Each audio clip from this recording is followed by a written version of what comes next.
Class 5-এর দেখো ইংলিশে যে রায় মার্টিন বই রয়েছে তার 37 পেজের যে এক্সারসাইজগুলো রয়েছে সেগুলো নিয়ে আজকে আলোচনা হবে। আজকে দেখো আজকে হচ্ছে বিয়ন্ড ব্যারিয়ার্স যে চ্যাপ্টারটা রয়েছে এগুলো নিয়ে আজ এক্সারসাইজগুলো নিয়ে আলোচনা হবে। তো দেখো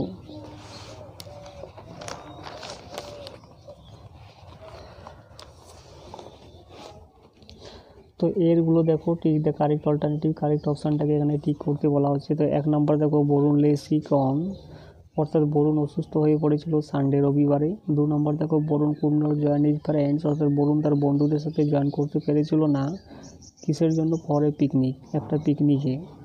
3 নম্বর দেখো Varun got a book from his mother on, অর্থাৎ বরুণ একটা বই পেয়েছিলেন তার মায়ের কাছ থেকে, যেটা কিসের উপরে, ইন্ডিয়ান স্পেস ট্রাভেলস।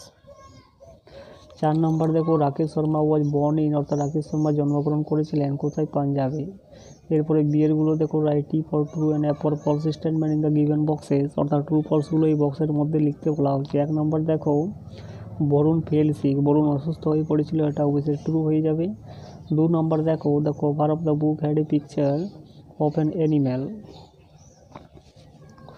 অর্থাৎ বইটার যে কভারটা ছিল কভারের উপরে কিসের ছবি লাগানো ছিল, অ্যানিম্যালের ছবি লাগানো ছিল, তো এটা অবশ্যই ফলস হবে। 3 নম্বর দেখো Varun got a box of chocolates from his mother, অর্থাৎ বরুণ একটা চকোলেটের একটা বক্স পেয়েছিলেন তার মায়ের কাছ থেকে, এটা অবশ্যই ফলস হয়ে যাবে।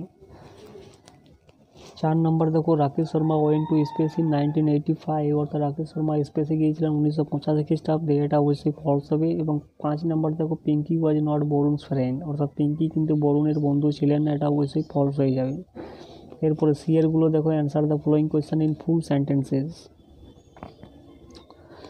অর্থাৎ কি পূর্ণ বাক্যে এই প্রশ্নগুলির উত্তর লিখতে বলা আছে। 1 নম্বর দেখো ওয়াই ওয়াজ বরুণ স্যাড, অর্থাৎ বরুণ কেন দুঃখিত ছিল, উত্তরটা এইভাবে লিখবে। দেখো Varun was sad because he could not join his friends for a picnic, অর্থাৎ বরুণ সে যুক্ত হতে পেরেছিল না তার বন্ধুদের সাথে একটা পিকনিকে, তাই সে দুঃখিত ছিল। 2 নম্বর দেখো হু ওয়াজ রাকেশ শর্মা, অর্থাৎ রাকেশ শর্মা কে ছিলেন, তো Rakesh Sharma was the first Indian in space, অর্থাৎ মহাকাশে প্রথম ভারতীয় ছিলেন রাকেশ শর্মা। 3 নম্বর দেখো name the space shuttle on which are Rakesh Sharma went to space, অর্থাৎ ওই স্পেস শাটেলটার নামটা লিখতে বলা হচ্ছে যেটা দিয়ে কিন্তু রাকেশ শর্মা স্পেসে গিয়েছিলেন।